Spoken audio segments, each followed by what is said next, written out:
नमस्कार बच्चों, welcome to education ocean में आपका स्वागत है। आज हम देखेंगे कि पॉलिटिकल साइंस चैप्टर 4 सत्ता के वैकल्पिक केंद्र के कितने शॉर्ट एमसीक्यूज़ इंपॉर्टेंट एमसीक्यूज़ बन सकते हैं इस चैप्टर से हमारे बोर्ड एग्जाम के लिए। तो चलिए बिना देरी के वीडियो को शुरू करते हैं।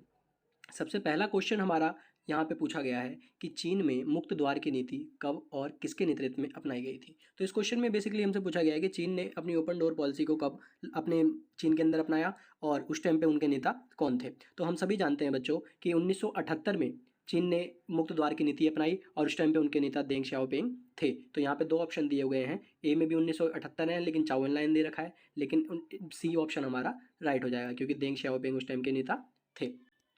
दूसरे क्वेश्चन की तरफ बढ़ते हैं। दूसरे क्वेश्चन में हमसे पूछा गया है बच्चों कि दूसरे विश्व युद्ध के बाद अमेरिका ने यूरोप के देशों की आर्थिक मदद की, इसे डैश नाम से जाना गया। तो बच्चों हम सभी जानते हैं कि दूसरे विश्व युद्ध के बाद अमेरिका ने जो यूरोपियन कंट्रियों की मदद करी, आर्थिक मदद करी, उसे मार्शल योजना के नाम से जानते हैं। तो हमारा बी इसका राइट आंसर हो जाएगा।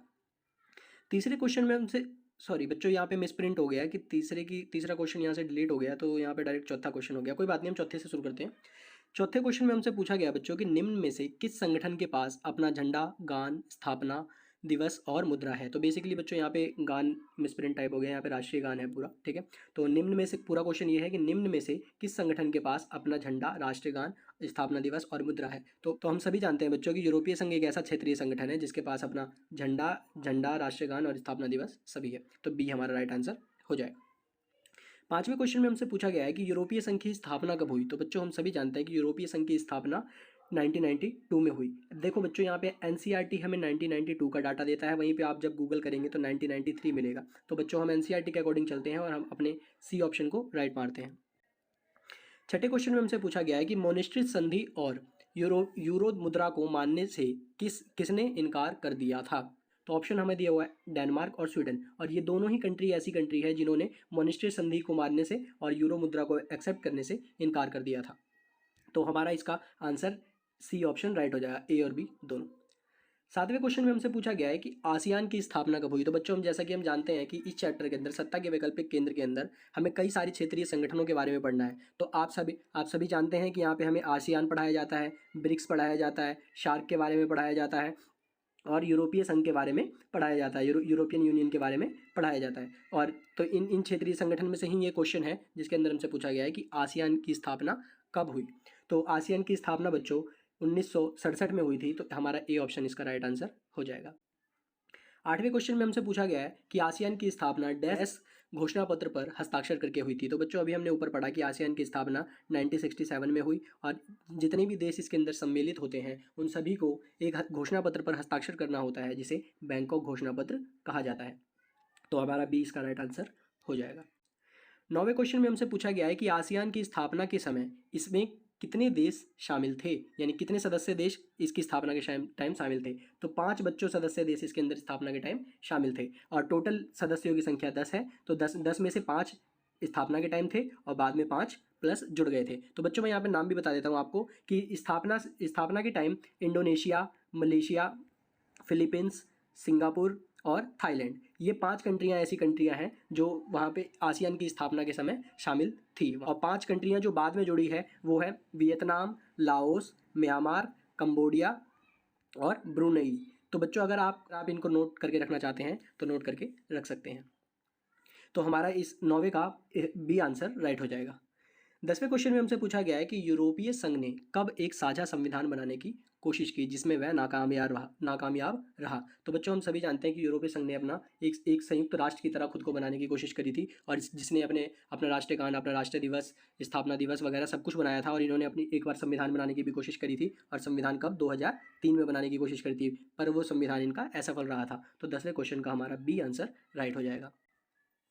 11वें क्वेश्चन में हमसे पूछा गया है कि निम्न में से कौन सा संगठन दुनिया में सबसे तेज रफ्तार से आर्थिक तरक्की करने वाला संगठन है। तो बच्चों आप सभी जानते हैं कि यूरोपीय संघ हमारा एक असफल संगठन है, वहीं पे शार्क भी हमारा असफल संगठन है और संयुक्त राष्ट्र संघ एक क्षेत्रीय संगठन नहीं बच्चों, यहाँ पे अंतर्राष्ट्रीय संगठन है यानी इंटरनेशनल ऑर्गेनाइजेशन है। तो हम इसको क्षेत्रीय संगठन में काउंट नहीं कर सकते। तो हमारा एक ही ऑप्शन बचता है यानी ए आंसर हमारा राइट हो जाएगा, क्योंकि आसियान ही एक ऐसा क्षेत्रीय संगठन है जो सफल संगठनों में गिना जाता है।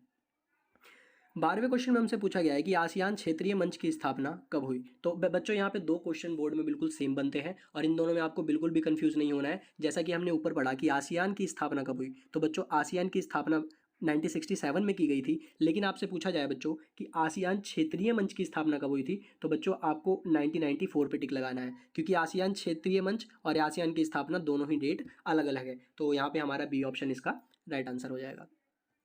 13वें प्रश्न में हमसे पूछा गया है कि कंबोडिया के टकराव को किसने समाप्त किया। तो बच्चों अभी हमने आसियान के बारे में पढ़ा, तो आसियान एक ऐसा क्षेत्रीय संगठन है जिसने कंबोडिया के टकराव को समाप्त किया, इसी वजह से ये सफल संगठनों में भी गिना जाता है। तो बी हमारा इसका राइट आंसर हो जाएगा। 14वें क्वेश्चन में हमसे पूछा गया है कि भारत ने किन दो आसियान सदस्यों देशों से मुक्त व्यापार समझौता किया है, यानी आसियान में शामिल किन दो सदस्यों से भारत ने मुक्त व्यापार समझौता किया है। तो बच्चों थाईलैंड और सिंगापुर ऐसी कंट्रियां हैं जिनसे मुक्त व्यापार समझौता भारत ने किया है। तो सी हमारा राइट आंसर हो जाएगा। 15वें क्वेश्चन में हमसे पूछा गया है कि भारत ने पूरब चलो की नीति को कब अपनाया, यानी भारत ने पूरब चलो की नीति को कब अपनाया था। तो बच्चों यहाँ पे हम सभी जानते हैं कि भारत ने पूरब चलो की नीति 1991 में अपनाया था, जिस टाइम हमारे यहाँ पे नरसिम्हा राव की सरकार होती थी, जिनके वित्त मंत्री मनमोहन सिंह होते थे। और नरसिम्हा राव और मनमोहन सिंह के टाइम ही इस नीति को अपनाया गया था, जिसके अंदर पूरब चलो की नीति यानी पूरब की कंट्रियों से हम अपने अच्छे संबंध बनाने की कोशिश हमने की थी। तो हमारा बी इसका आंसर राइट हो जाएगा। 16वें क्वेश्चन में हमसे पूछा गया है कि अनुमान लगाया जाता है कि 2040 तक डैश दुनिया की सबसे बड़ी आर्थिक शक्ति बनकर अमेरिका से भी आगे निकल जाएगा। तो हम सभी जानते हैं बच्चों कि चीन के बारे में ऐसी आशंकाएं जताई जाती है जहाँ पे कहा जाता है कि चीन 2040 तक दुनिया की सबसे बड़ी आर्थिक शक्ति बनकर उभरेगा। तो हमारा सी ऑप्शन इसका राइट आंसर हो जाएगा। 17वें क्वेश्चन में हमसे पूछा गया है कि चीनी क्रांति कब हुई। तो बच्चों चीनी क्रांति का मतलब है कि चीन कब आज़ाद हुआ, चीन के अंदर वो क्रांति कब हुई जिससे चीन आज़ाद हुआ। तो हम सभी जानते हैं बच्चों कि 1949 में चीन आज़ाद हुआ। हम भारत की आज़ादी 1947 से आप याद रख सकते हैं, श्रीलंका की आज़ादी आप 1948 से याद रख सकते हैं और 1949 से चीन की आज़ादी याद रख सकते हैं। ये तीनों कंट्रियाँ ऐसी कंट्रियाँ हैं जो एक बैक टू बैक आज़ाद हुई। 18वें प्रश्न में आपसे पूछा गया है कि चीन ने कब और किससे अपने संबंध बनाकर राजनीतिक एकांतवास को समाप्त किया। तो बच्चों ये टाइम चल रहा था शीत युद्ध का, जिस टाइम पे अमेरिका से चीन ने संबंध बनाकर अपने एकांतवास को समाप्त किया था 1972 में। तो हमारा 20 का राइट आंसर हो जाएगा। 19वें क्वेश्चन में हमसे पूछा गया है कि चीन के किस नेता ने 4 क्षेत्रों में आधुनिकीकरण के प्रस्ताव रखे थे। तो बच्चों चाउ एन लाइन एक ऐसे नेता थे जिन्होंने आधुनिकीकरण के 4 क्षेत्रों में प्रस्ताव रखे थे। सी ऑप्शन हमारा राइट हो जाएगा। नेक्स्ट क्वेश्चन में हमसे पूछा गया है चीन के नेता ने किन 4 क्षेत्रों में आधुनिकीकरण के प्रस्ताव रखे थे, यानी कि पूछा गया आपसे कि चाउ एन लाइन ने किन क्षेत्रों में, अभी जो हमने ऊपर वाले क्वेश्चन में हमने पढ़ा कि यहाँ पे चाउ एन लाइन ने आधुनिकीकरण के प्रस्ताव रखे थे, तो किन 4 क्षेत्रों में रखे थे ये क्वेश्चन में हमसे पूछा गया है। तो उद्योग, कृषि में, विज्ञान और प्रौद्योगिकी में, सेना में, तो ये चारों ही क्षेत्रों में बच्चों चाउ एन लाइन ने आधुनिकीकरण का प्रस्ताव चाउ एन लाइन द्वारा रखा गया था। तो डी हमारा इसका राइट आंसर हो जाएगा। 21वें क्वेश्चन में हमसे पूछा गया है कि चीन ने खेती का निजीकरण कब किया। तो बच्चों चीन ने खेती का निजीकरण 1982 में किया था और डी हमारा इसका राइट आंसर हो जाएगा, यानी चीन ने खेती को प्राइवेटाइजेशन में कन्वर्ट 1982 में किया था। अगले क्वेश्चन में पूछा गया है कि चीन ने उद्योगों का निजीकरण कब किया। तो अभी हमने पढ़ा कि बच्चों 1982 में कृषि का निजीकरण किया गया था, उसी प्रकार से उद्योगों का निजीकरण 1998 में किया गया था। तो डी हमारा इसका राइट आंसर हो जाएगा। हाँ बच्चों, आपको पता ही होगा कि ब्रिक्स वाला ये क्वेश्चन हमारे सिलेबस में न्यू जुड़ा है, यानी कि ब्रिक्स के बारे में अब हमें पढ़ना पड़ेगा, क्योंकि ये भी एक क्षेत्रीय संगठन है और ये एक सफल संगठनों में सामने आ रहा है और भारत भी इसका सदस्य है। तो यहाँ पे क्वेश्चन बनता है कि ब्रिक्स का पहला सम्मेलन कब हुआ, यानी ब्रिक्स की स्थापना कब हुई या फिर इसका पहला सम्मेलन कब हुआ, दोनों क्वेश्चन का मतलब सेम है। तो यहाँ पे हम सभी जानते हैं बच्चों कि ब्रिक्स का पहला सम्मेलन 2009 में हुआ था। डी हमारा इसका राइट आंसर हो जाएगा। 24वें क्वेश्चन में हमसे पूछा गया कि दक्षिण अफ्रीका कब ब्रिक्स संगठन में शामिल हुआ। तो बच्चों आप सभी जानते होंगे कि ब्रिक्स पहले सिर्फ ब्रिक कहलाता था, क्योंकि इसके अंदर ब्राज़ील, रसिया, इंडिया और चाइना ही सम्मिलित थे जब इसकी स्थापना हुई थी 2009 में। लेकिन 2010 में साउथ अफ्रीका भी इसके साथ आकर जुड़ जाता है, जिसके बाद से ही ये ब्रिक्स कहलाता है, यानी कि ब्राज़ील, रसिया, इंडिया, चाइना और साउथ अफ्रीका। तो ये साउथ अफ्रीका इसके अंदर 2010 में आकर जुड़ता है। तो ए इसका राइट आंसर हो जाएगा। 25वें क्वेश्चन में आपसे पूछा गया है कि ब्रिक्स संगठन ने न्यू डेवलपमेंट बैंक की स्थापना किस देश के सुझाव पर किया था। तो बच्चों ब्रिक्स संगठन ने न्यू डेवलपमेंट बैंक की स्थापना भारत के सुझाव पे किया था। जब भारत की सरकार बीजेपी की सरकार थी, जब हमारे यहाँ पे नई बीजेपी की सरकार आई थी 2014 में, तो उस टाइम ये सुझाव दिया गया था कि न्यू डेवलपमेंट बैंक की स्थापना की जाए, और न्यू डेवलपमेंट बैंक की स्थापना भी की गई थी। और ये बैंक सिर्फ बच्चों आर्थिक सहायता प्रदान नहीं करता, बल्कि ये टेक्नोलॉजी के मामले में भी, यानी प्रौद्योगिकी के मामले में भी सहायता करता है अपने सम्मिलित देशों की।